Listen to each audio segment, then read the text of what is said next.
Olá, eu sou Raul Ferraz e você está assistindo o videocast Habeas Data no portal Joe Liberal, o maior veículo de comunicação do norte do Brasil. Hoje nós temos a honra de entrevistar o Dr. Márcio Augusto Moura de Moraes, advogado, mestrando em administração pública pelo IDP de Brasília e presidente do Instituto de Direito Administrativo do Pará, IDAPAR. O Dr. Márcio vai falar sobre o lançamento do primeiro livro do Instituto de Direito Administrativo do Pará, intitulado Sustentabilidade no Direito Administrativo. Olá, Dr. Márcio, tudo bem? Olá, Raul, tudo bem, e você? Ótimo, é um imenso prazer tê-lo aqui novamente para falar de um tema tão interessante que é o lançamento de um livro pelo IDAPAR. E o senhor já esteve aqui antes e nós dissemos exatamente isso, que o senhor viria numa outra oportunidade. E sempre que tiver alguma novidade, é muito importante que o senhor venha até aqui para conversar com a gente, para mostrar essas novidades na área do direito administrativo, como esteve aqui há pouco tempo atrás a doutora Ana Maria Barata, uma estimada colega de velhos tempos da UNAMA, e que é um ícone do direito administrativo, né? Então é muito importante a sua presença e dos ilustres componentes do IDAPAR, que tem sempre uma novidade a trazer ao nosso público. Mas, doutor Márcio, o que motivou o IDAPAR a reunir autores paraenses, autores e autoras, né, paraenses, para publicar sobre sustentabilidade no direito administrativo? Raul, primeiramente eu queria te agradecer também ao Grupo Liberal por esse espaço, por essa parceria com o IDAPAR, onde a gente pode divulgar o lançamento desse livro tão importante que eu trouxe aqui para te presentear. Vou mostrar aqui para o público. Isso. Tá, então essa é a primeira... Você pode mostrar também, se quiser fazer algum comentário. Então, esse livro, ele é de extrema importância para o IDAPAR. Obrigado. Porque é a primeira obra, é o primeiro livro coletivo, é um livro que ele surgiu, infelizmente, de uma triste constatação. O que motivou, foi a sua pergunta, ao lançamento desse livro, né? Nós tivemos, alguns anos atrás, alguns eventos aqui no estado do Pará, em Belém, que antes mesmo da COP ser notícia de que seria aqui em Belém, e nesses eventos, tratando sobre a sustentabilidade, aqui em Belém, a gente percebia praticamente a ausência de autores da área do direito compondo as mesas, compondo esses eventos acadêmicos. E o que é uma anomalia, porque nós temos grandes professores, grandes juristas aqui no estado do Pará que estudam a matéria, né, da sustentabilidade, mas não se faziam presentes nessas oportunidades. Então, a ideia de congregar esses professores, esses advogados da advocacia pública, advocacia privada, em torno desse projeto, foi justamente que a gente pudesse assumir um local de protagonismo nessas discussões aqui da Amazônia, envolvendo a sustentabilidade. Então, eu diria que a semente dessa ideia foi justamente a partir daí, né? Sim. E esse livro, ele é muito representativo para nós. Eu diria que é o auge, desde a criação do IDAPAR, é o ápice, porque a gente, através dele, consegue atingir as principais finalidades institucionais do Instituto.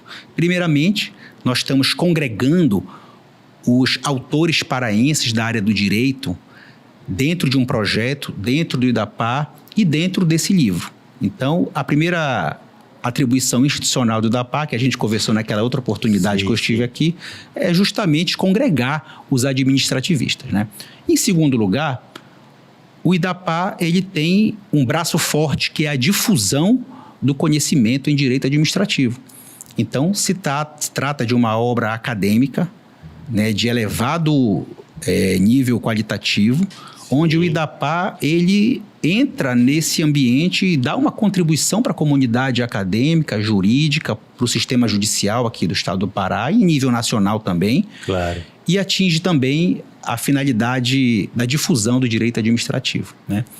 E a terceira missão institucional do IDAPAR, que a gente consegue também nesse projeto, é justamente discutir a sustentabilidade, né? Que é um tema que vem crescendo aí dia após dia, né? E que também faz parte do estatuto do IDAPAR, a discussão da sustentabilidade e a defesa da Amazônia, certo? Então, a gente consegue, através dessa obra, atingir essas finalidades institucionais do IDAPAR. E eu aproveito desde logo para fazer um registro aqui, Raul, e agradecer a professora Cristina Oliveira, que é a nossa diretora acadêmica, juntamente com o professor Otávio Cascais, que coordenaram essa obra com muito carinho, com muita dedicação. Isso aí é tempo produtivo que hoje em dia a gente perde, claro, né?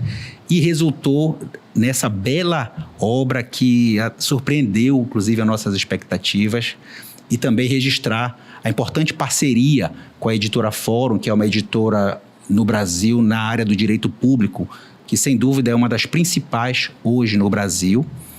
E também fazer um agradecimento especial para o Dr. André Sadi, que é quem escreve o prefácio do livro, que a gente tem um carinho muito especial pelo Dr. André Sadi, porque foi ele que foi o início do movimento de criação do IDAPAR, ele que deu aqui pontapé inicial, lançou a semente que brotou e já está rendendo frutos. Então, fica aqui o registro e o agradecimento. Doutor Márcio, por falar em sustentabilidade, no campo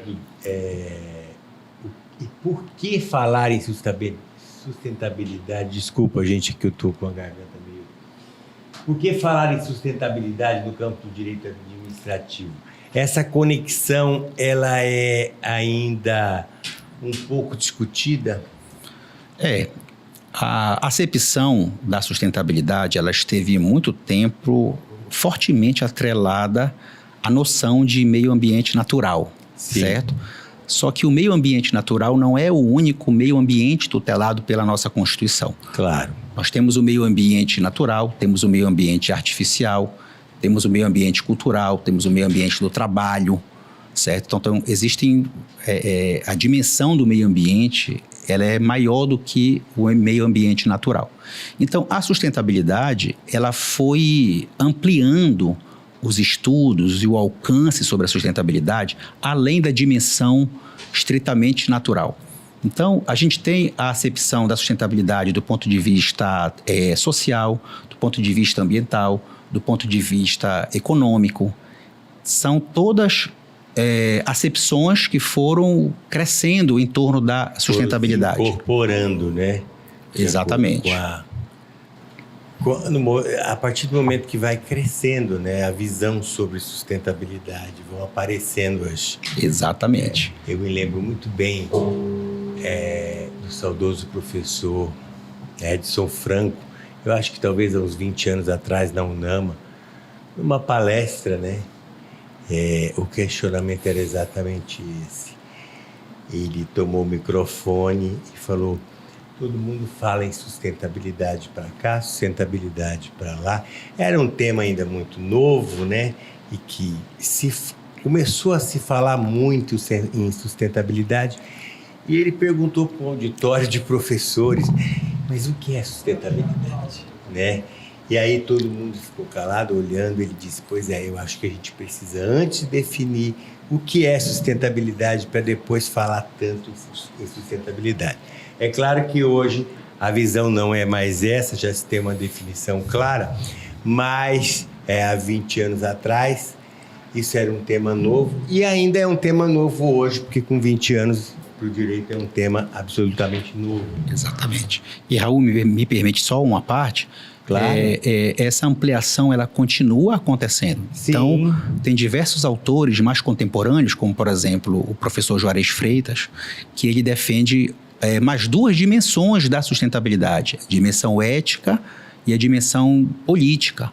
Então, e por essa razão, que se entende hoje que a sustentabilidade, ela é um princípio estruturante do direito administrativo. Porque o direito administrativo orienta toda a atuação do Estado. Sim. E a partir do momento que a sustentabilidade ela veio, por exemplo, na lei de licitações. Antes era um princípio implícito na Constituição, não existia essa palavra expressamente posta na Constituição, né? Ela falava meio ambiente ecologicamente equilibrado, usava outros termos análogos, mas a palavra sustentabilidade só foi positivada no nosso ordenamento com a lei de licitações. Então, hoje, ela não é mais uma recomendação, ela é uma norma e tem força vinculante. Então, ela estrutura, por exemplo, todas as compras públicas, as contratações, o planejamento do Estado, nas licitações, a fase interna, a fase externa, é orientado pela sustentabilidade. Então, o Estado, ele precisa ser sustentável em todas as suas dimensões. Sim, então, claro. A gente hoje acompanha o movimento no direito administrativo todo sendo repensado a partir desse princípio estruturante que é a sustentabilidade no direito administrativo. Então, os temas aí do livro, se você tiver a oportunidade de ler, você vai ver vários institutos sendo relidos e reinterpretados à luz da sustentabilidade. E aí vão surgindo aqueles novos temas, né? E um vai aparecendo após o outro e derivando cada um do tema principal. E quais os temas que o livro aborda, Dr. Márcio? Assim, para falar dos principais. Resumidamente, o eixo central do livro é justamente a incidência da sustentabilidade nesses conceitos e nesses institutos do direito administrativo. Então, nós temos aí o primeiro capítulo, logo da professora Cristina Oliveira, ela já inaugura mostrando esse elo, né, esse cordão umbilical do direito administrativo, né, e a sustentabilidade, para que a gente consiga visualizar que eles estão interligados, certo? E aí nós temos vários artigos sobre governança pública, sobre responsabilidade ambiental do Estado, sobre logística reversa, sobre meio ambiente de trabalho sustentável, sobre processos estruturais voltados para a defesa do meio ambiente natural, que é proposto pelo professor Adilson Pantoja. Temos temas aí dos mais diversos sobre, por exemplo, os objetivos, né, do desenvolvimento sustentável, o ODS. Então, tem farta bibliografia aí para você se debruçar e entender a extensão e a profundidade que essa obra traz aqui para a comunidade jurídica paraense. O seu artigo na obra, ele traz um tema bem original, né? Que é a sustentabilidade no meio ambiente do trabalho dos servidores públicos. O que o senhor traz de novo nesse debate? Porque a questão no meio ambiente do trabalho das empresas privadas já é um debate um pouco mais, eu acho que mais antigo, né? Agora, no meio ambiente do trabalho dos servidores públicos, me parece uma coisa bem mais nova, né? E interessante, porque é o meio ambiente do trabalho dos servidores públicos, é exatamente aquele campo onde o Estado atua, né? Ou pelo menos deveria atuar com maior precisão, com maior valoração, né? E com maior eficiência. Então, o que é que se pode dizer de novo nesse debate? Você começou com o fio da meada dessa discussão, né? No direito do trabalho, a discussão sobre meio ambiente do trabalho, ela é muito forte. Ela nasceu. E faz tempo, né? Assim, dentro do direito não faz muito tempo, mas se comparado faz muito tempo já. Há mais de 20 anos se discute isso. Exatamente. Então, quando você pega um trabalhador que tem carteira assinada e ele tem algum problema no meio ambiente laboral, ele tem uma farta legislação, uma farta doutrina, uma justiça que funciona e que possibilita que ele judicialize aquela controvérsia e obtenha uma rápida prestação jurisdicional. Isso. E tem mais, ele tem geralmente os sindicatos, né, que tem uma representatividade muito forte e que, para não expor o trabalhador, seletista, o sindicato vai e age em nome da categoria.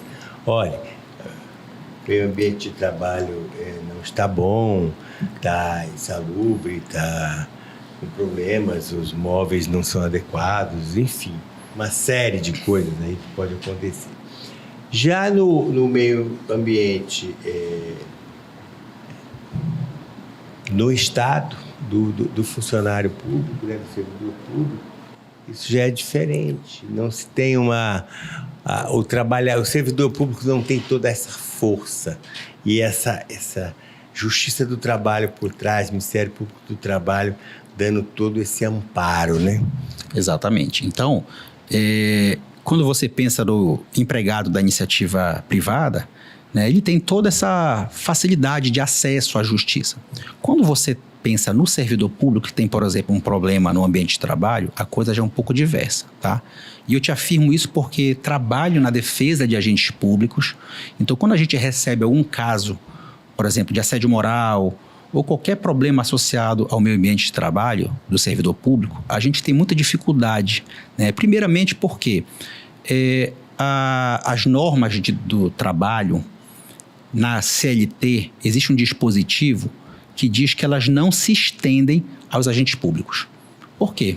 Porque o vínculo do seletista é um vínculo contratual, certo? Sim. O vínculo do servidor público é um vínculo de natureza administrativa, ou seja, só a lei que pode criar direitos e obrigações para os agentes públicos. Então, existe uma corrente que entende que as normas da CLT e aquela série de normas técnicas, regulamentares do Ministério do Trabalho, isso não pode ser estendido aos seletistas, aos agentes públicos, entendeu?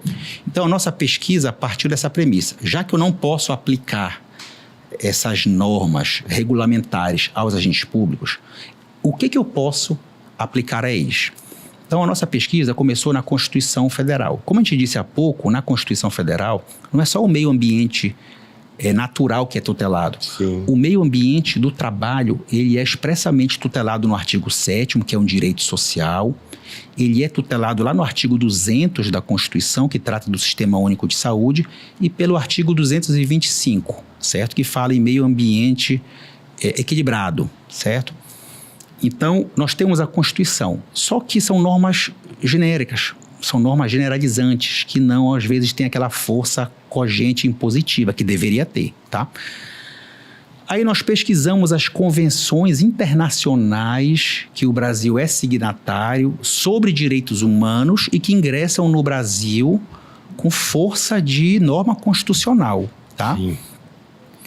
E nós identificamos, por exemplo, que a Convenção 155 da OIT, ela tem um dispositivo expresso que diz que essas legislações protetivas ao trabalhador se estendem aos agentes públicos.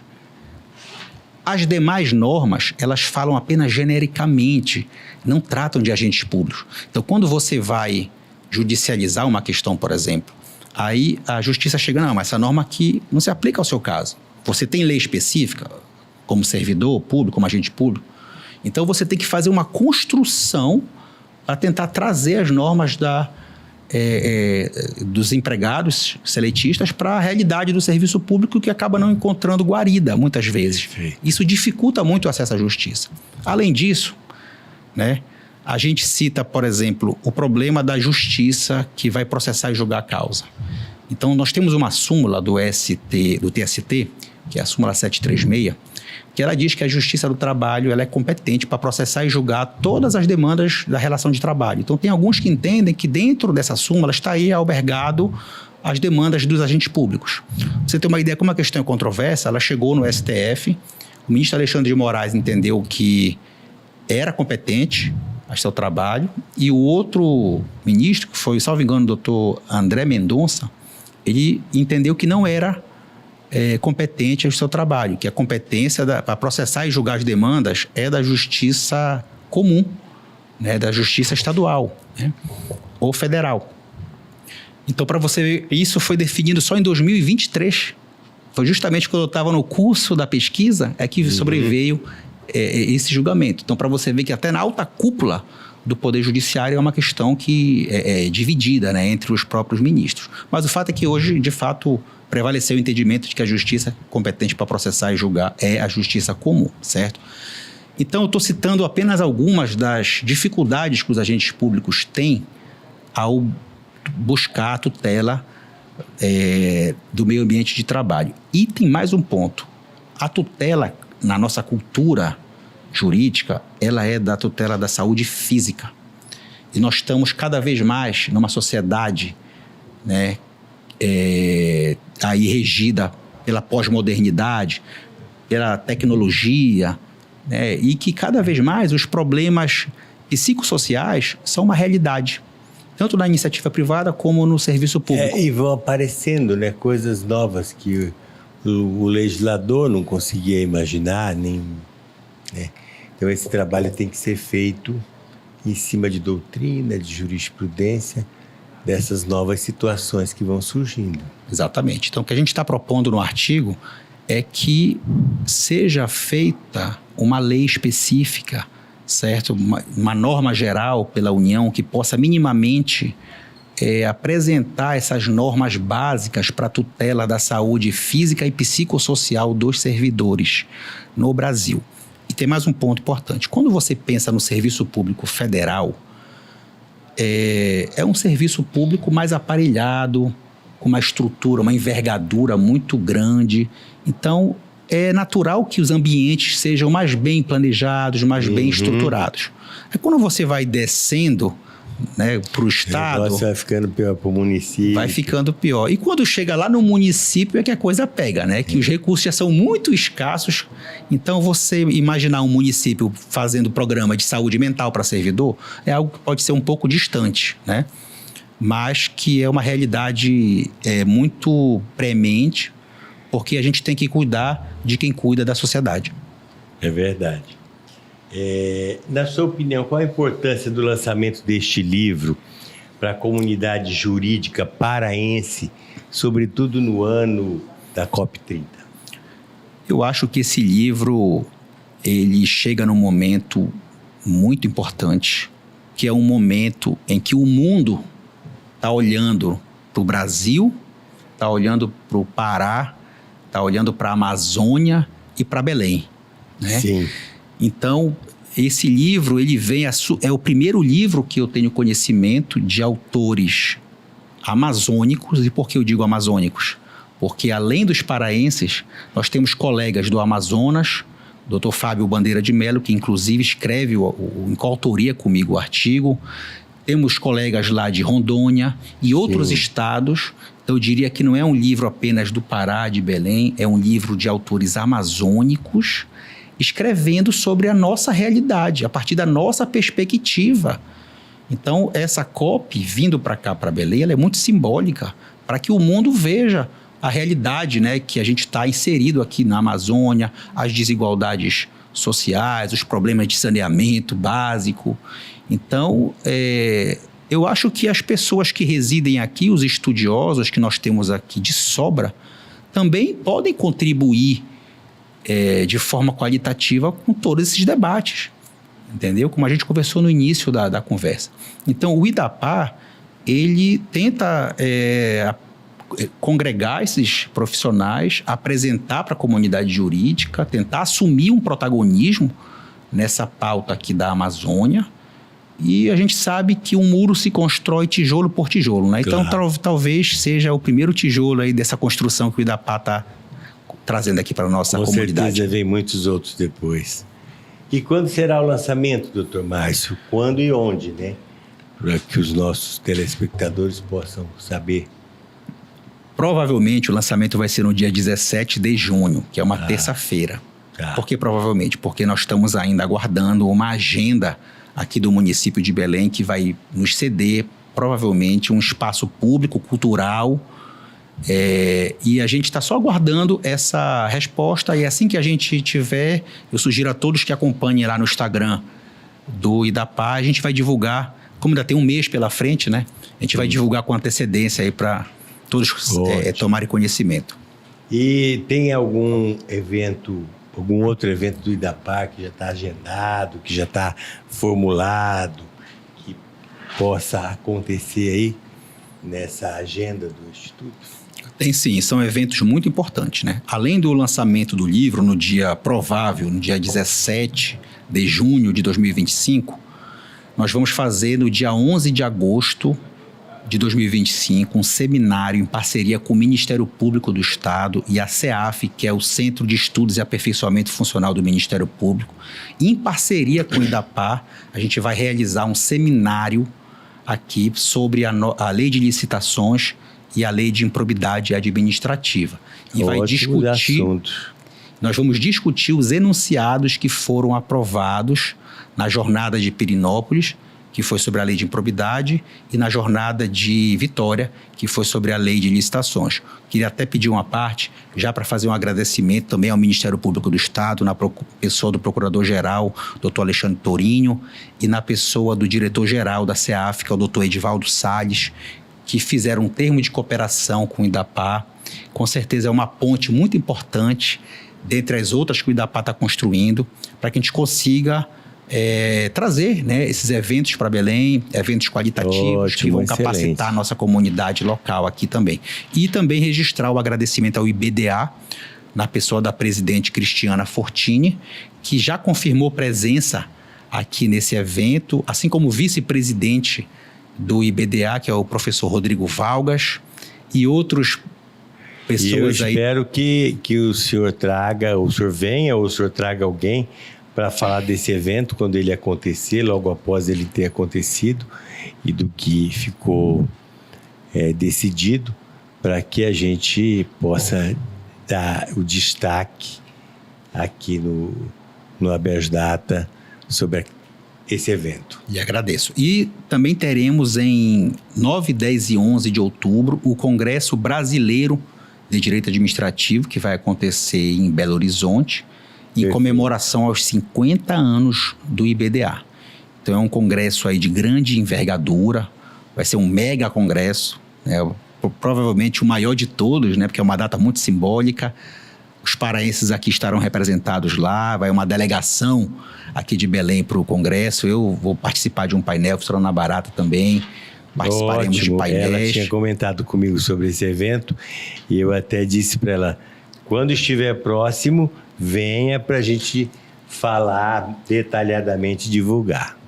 Perfeitamente. E ano que vem nós estamos ainda planejando, logo no primeiro semestre, o segundo Congresso Amazônico de Direito Administrativo. Mas aí quando chegar mais próximo, eu peço desde já um espaço aqui para a gente fazer a divulgação. Você sempre terá espaço, doutor Márcio. Obrigado. Tá bom? Eu que agradeço a sua presença e espero que nos próximos eventos e nas próximas novidades do IDAPAR, o senhor esteja aqui com a gente para a gente falar sobre os temas. Muito obrigado. Raul, muito obrigado também, mais uma vez, pelo espaço, ao Grupo Liberal. Queria convidar todos os seus ouvintes que tenham interesse sobre essa matéria do direito administrativo para nos seguir lá no Instagram, é idapar.oficial, certo? Aqueles que quiserem se inscrever no IDAPAR, basta ser bacharel em Direito. E lá no próprio Instagram tem um requerimento de inscrição eletrônico. Basta você clicar, pode fazer pelo próprio telefone, celular, bem rápido. Né? E qualquer dúvida, estamos lá também no contato.idapar@gmail.com. Muito obrigado. Muito obrigado, Márcio.